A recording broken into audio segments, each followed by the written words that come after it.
This week on Slo Pace Adventures, we're heading to the heart of southern Oregon to explore Crater Lake, unwind at Diamond Lake, and hike to 6 stunning waterfalls tucked away in the Umpqua National Forest. Whether you're planning an RV trip, looking for a scenic weekend escape, or just want to see what slow-paced, relaxed travel is all about, you're in the right place. Our journey begins on the coast, just outside of Trinidad, California, driving into the Cascade Mountain Range with Diamond Lake Campground as our home base. After entering Crater Lake National Park, it didn't take long for the road to rise enough to still have snow along the side, even in the middle of July. I'm standing along one of the snow stakes in the area. For reference, I'm 6 foot 2 inches tall. That's a lot of snow.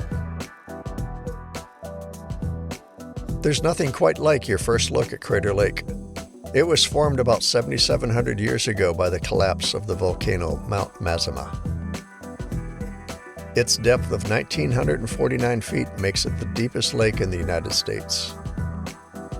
Later eruptions created Wizard Island, rising to about 750 feet above the lake's surface as seen here. Boat trips are available to visit the island and enjoy the hiking trails, including one which rises all the way to the top.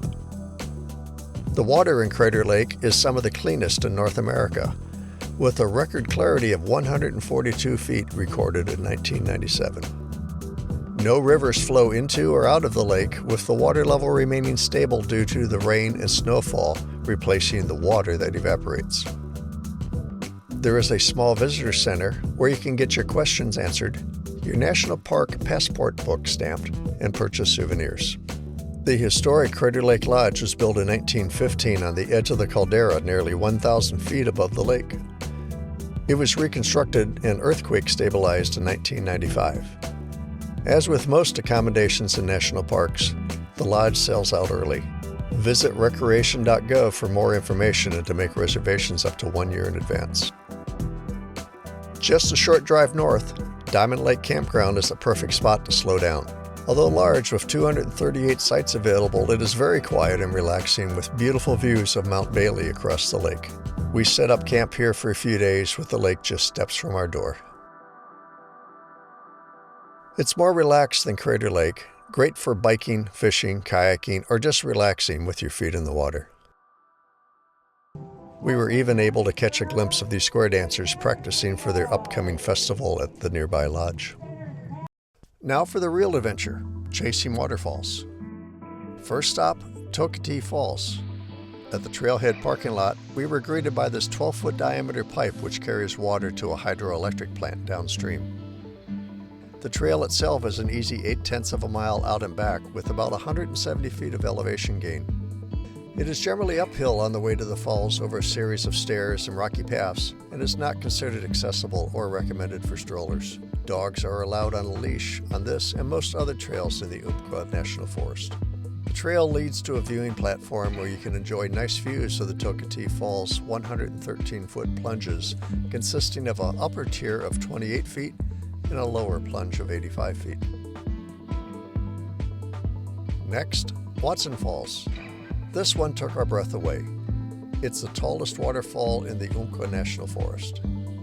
Like Toketee Falls, this trail is about 0.8 of a mile out and back, but is a bit more challenging due to more than twice the elevation gain at 360 feet along the trail. The trail is also generally uphill on the way to the falls and is a rockier path.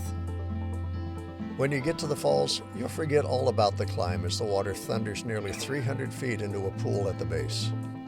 Hang out the top for a while and enjoy the cool mist from the falls.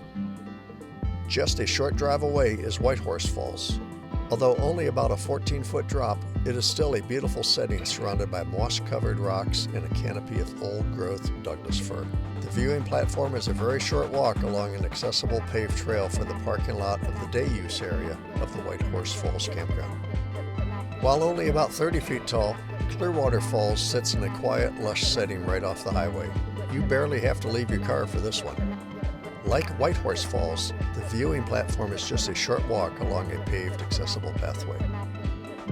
Now for the most challenging of the 6 hikes we did while in the Umpqua National Forest, Lemolo Falls. The route to the trailhead is about 7 miles down forest roads off of Highway 138, with the last quarter mile on a dusty, rutted 2-track, suitable for high-clearance vehicles only.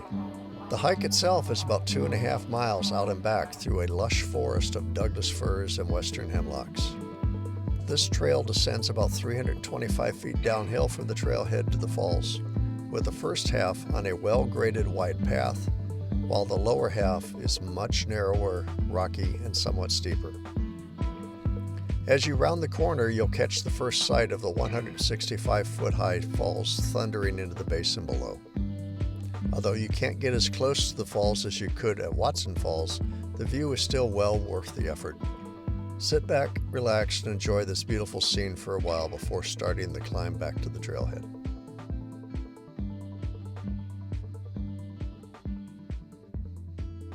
Thanks for coming along. Be sure to subscribe and hit that bell so you don't miss our next adventure. We're heading west to chase lighthouses along the Oregon coast.